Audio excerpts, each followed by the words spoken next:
Juliet Funt. A minute to think. Reclaim creativity, conquer busyness, and do your best work. Narrated by Karen Cass and Marston York. Are you striving to live a more productive or creative life? Perhaps you're always giving your all to your career, and yet you feel like it's never enough. If that sounds familiar, you're probably doing too much and thinking too little. That's where these blinks come in.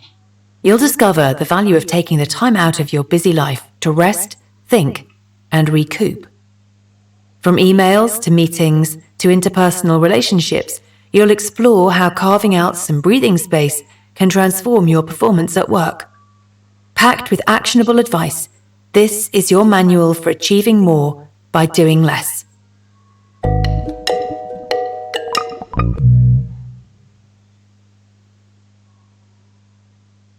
Blink 1 of 7. Everyone and everything needs breathing space. The author realized this when she tried to build a fire during a family vacation. She piled up paper, fire starters, and logs of wood, but no matter how many matches she threw at the fire, it just wouldn't start properly. Eventually, it dawned on her. She had packed everything so tightly that oxygen simply couldn't circulate. In short, the fire had no space to breathe. Our daily lives are often a lot like the author's damp squib of a fire. We're so busy packing our schedules with endless tasks and to-do lists that we can't fan the flames of our own potential. The key message here is we don't have the space to just think. Instead of thinking, we're constantly doing. From the moment our morning alarm wakes us, our day goes by in a blur of commuting, emails, meetings, and often family responsibilities. By the time we climb back into bed, exhausted, we wonder, did I really achieve anything today? If all this sounds familiar, then you've hit on an uncomfortable but valuable truth. Being busy and being productive are not the same thing. What's more, being too busy can actually kill your productivity. Not convinced? Consider Linda, a high-flying sales professional in the healthcare industry. Linda was excited when she got promoted at work, but her promotion came with a crushing workload attached. To cope with her bursting schedule, she cancelled her daily lunch break. Instead, she kept a jar of peanut butter on her desk at all times so that she could eat while working. There were other sacrifices too, but even so, she wasn't making headway. Her excellent results and attention to detail, things that had gotten her the promotion in the first place, suddenly dropped off. Without that little bit of breathing space she had enjoyed in her previous role, she couldn't thrive, and her potential was stifled.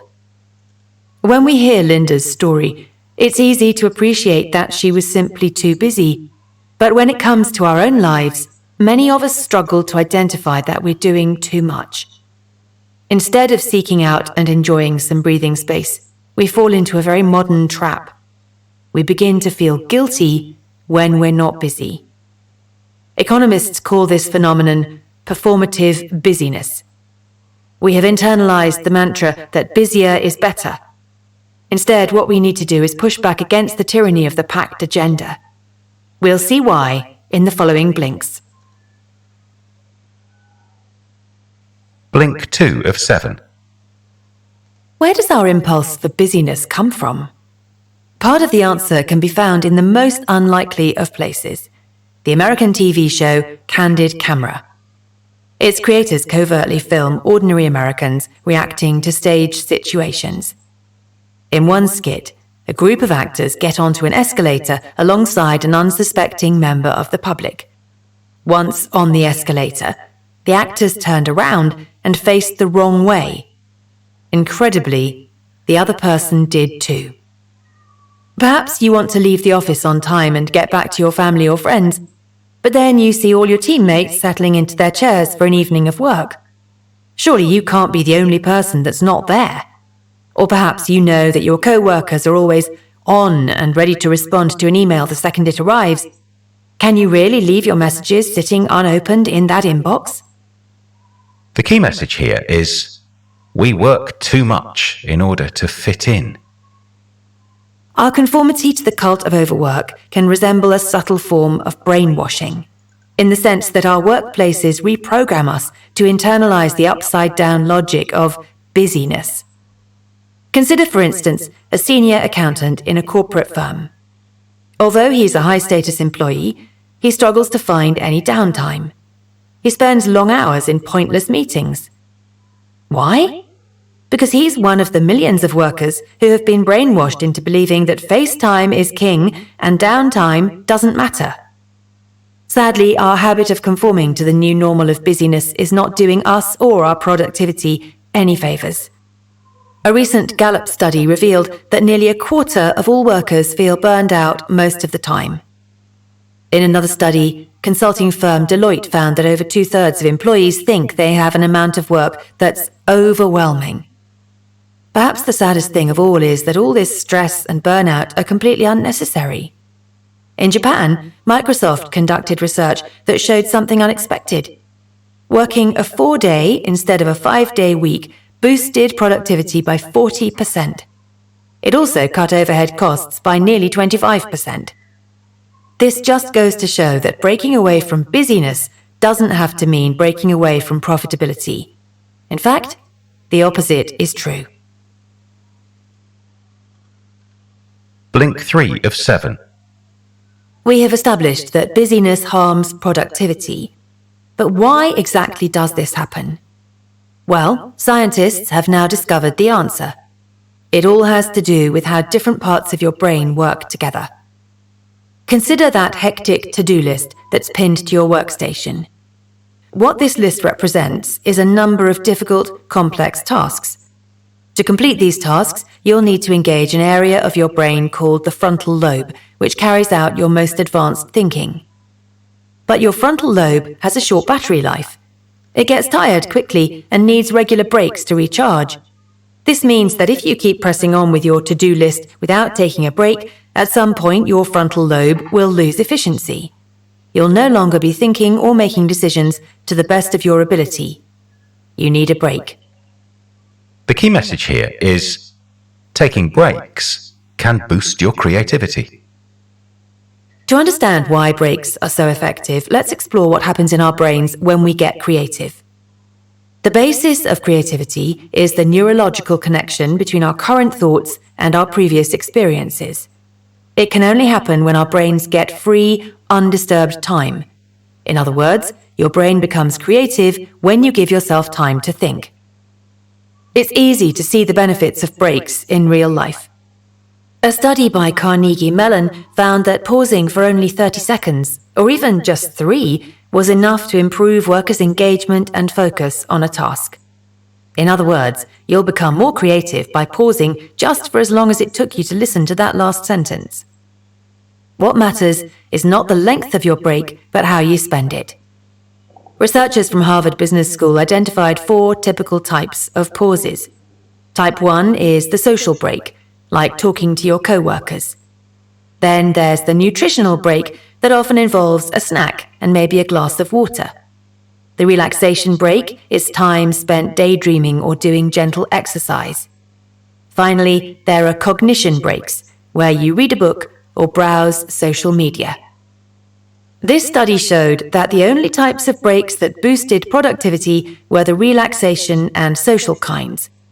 What's more, cognitive breaks actually harmed performance. So, if you want to get the most out of your pause, close down that social media app, put away that newspaper, and wander over to a friend's desk instead.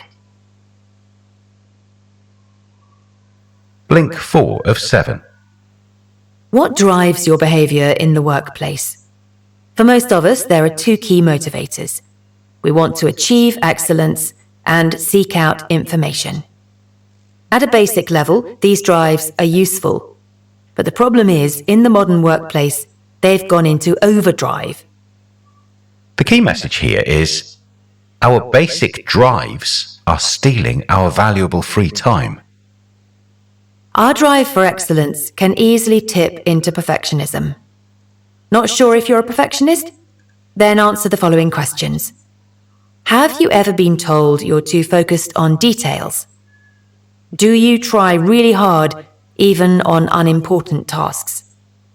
If you responded yes to either of the above, then you may have fallen victim to perfectionism, that well-known time thief. You likely spend more time working on tasks than other people. You try to ensure your work is the best it can be. This may all sound admirable, but problems arise when you approach every task like this. After all, time is finite, and so is excellence. Think about approaching tasks like handing out golden coins from a small purse. Every time you strive for 100% excellence, that costs you a coin.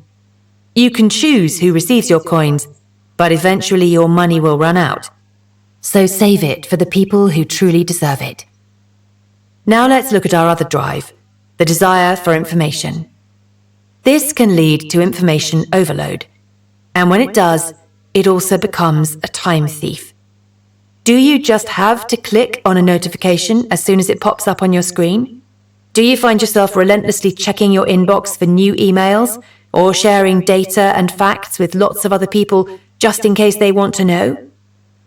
You might just be overloading yourself with information. We live in a world where information is perhaps too abundant. If you were to read today's copy of the New York Times, you would get more information than a person in the 1600s received in an entire year. Indeed, there is far more information available now than our brains have evolved to deal with. The key to stepping back from information overload is to accept that you're never going to feel like you know enough, no matter how much information you absorb. Once you get over one learning bump, another will appear in the distance. And that's okay. Blink 5 of 7. Most of us spend our working lives immersed in digital communication. We used to have one-on-one meetings. Now we communicate mostly via email or, more recently, Zoom. But what is this switch doing for our breathing space? Sadly, not a lot of good. Evidence suggests that new technologies are sucking up our attention, making our relationships and our productivity suffer. Just consider the impact of smartphones on our relationships. Studies have shown that simply leaving your smartphone on the table while talking to someone makes that person like you less. Smartphones haven't been great for productivity either. Researchers have found that having our smartphones close to us actually reduces our brain power. Leaving that phone in the next room will actually make you more effective. The key message here is our thirst for digital communication is disrupting our relationships and our work. In theory, it should be easy to just put our devices away for a while. But we all know that it's anything but. Why is that? Why are we so addicted to scrolling through our social media or checking our emails?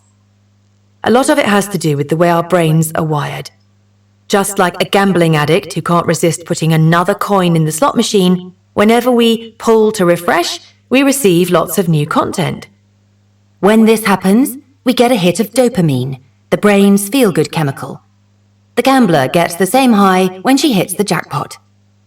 When it comes to checking our emails, we don't just get the gambler's thrill of seeing what will pop up next, we also get to procrastinate. We distract ourselves from doing the harder, more complex tasks. In other words, constantly checking our emails lets us feel as if we're working when really we're avoiding doing the things that will actually help us progress. How can you overcome your addiction to email? One way is to adopt what's called the email diet. This is where you only check your emails at the times of the day when you would normally eat or have a snack. For instance, you could check your inbox at 9 a.m., midday, 3 p.m., and 6 p.m. Think of your need for email in the same way as you think about food. That is, you need some, but not too much. Blink 6 of 7. Language is among the most powerful tools at our disposal. We use language to express our dreams and define our goals. When we have a disagreement, the way we use language can either heal the rift or deepen the divide. A simple but often forgotten truth is that we can all improve our communication skills by simply thinking before we speak. Here's one of the most powerful ways to put this truth into practice. Before you say something, pause and think about how you're going to say it. In the workplace especially, that entails considering the right medium of communication to use. The key message here is choose your medium of communication carefully. 2D communication is quick and shallow. It involves things like emails, text messages, or instant messages. 2D is great for simple yes-no questions. Perhaps you need someone to quickly sign off on something. But problems arise when you try to use 2D mediums for more complex conversations. This is because 2D, with its use of the written word, has trouble conveying nuance and emotion. That's where 3D mediums come in. 3D involves some kind of voice-to-voice interaction, such as in-person meetings, telephone calls, or even Zoom. With its scope for non-verbal communication, like tone of voice and body language, 3D allows for much richer conversations. While we're on the subject of communication, it's important to consider how you interact with co-workers, especially if there's a sticky topic at hand. Before you reach out to them, put yourself in their shoes. Ask yourself how they see you and what they want out of the situation. And when you actually begin that conversation, start by saying something appreciative. This establishes a respectful foundation. Then, move on to talking about what you've experienced, how you feel about it, and what you would prefer to have happen in the future. Expressing yourself in this clear, logical way will pave the road to productive, rational interactions. Blink 7 of 7. What do meetings mean to you? Many of us used to see them as time thieves that took over our schedules and stopped us from doing real work. This mindset changed with COVID-19. Faced with the prospect of indefinite separation from our co-workers, we've started to crave the connection that face-to-face meetings bring. We miss the intimacy that comes from sharing our thoughts and ideas around a table. The pandemic has shown that we shouldn't aim to cancel meetings once and for all. If we did that, we'd lose valuable opportunities for creativity and group problem solving. Instead, the goal should be to reevaluate our approach to meetings. We need to make sure they take up the right amount of time in our working lives. No less, but also no more. This way, they won't creep into our breathing space. The key message here is not all meetings are created equal. How do you determine the correct amount of time to allocate for meetings? Well, one way is to ask yourself 2 crucial questions the next time a meeting invite arrives in your email inbox. First, ask whether you have a unique contribution to make to this meeting. Do you have a vital idea you'd like to share? Or perhaps if you're not there, your team will miss out on important information and make a wrong decision. If this is the case, then go ahead and accept the invitation. The second question to ask is whether you would benefit from going to this meeting. Perhaps you want to interact with an important senior leader who's attending. You think she might help you climb the career ladder. Or maybe you need to talk with other colleagues before you can move forward with a project you're working on. If so, then head to the meeting. But if the answer to both of those questions is no, then don't feel guilty about clicking the decline button. When you decline a meeting invite, you can still find a way to get involved. You could send another member of your team in your place, for instance.